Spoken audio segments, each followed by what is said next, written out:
Have you ever wondered why Jetpack Compose feels so different from XML? Most tutorials tell you that a composable is just a function. That's technically true, but it completely misses what makes Compose powerful. By the end of this video, you'll understand what a composable actually is, why it isn't a view, and why this one idea changes the way you build Android apps forever. Before writing hundreds of composables, you need to understand the mental model behind Compose.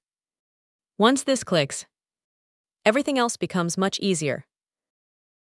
A composable is not a view. Instead, it's a Kotlin function that describes what the UI should look like. Think about ordering pizza. You don't receive the pizza recipe. You receive the pizza itself. A composable is the recipe.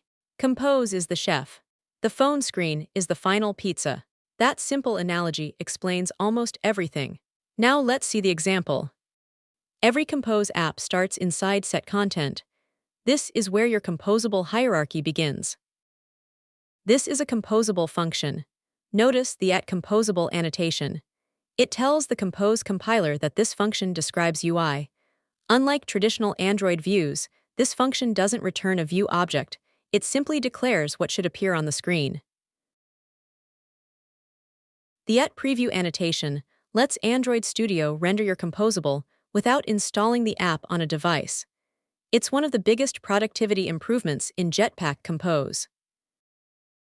You can see the output of the greeting function using the @preview annotation.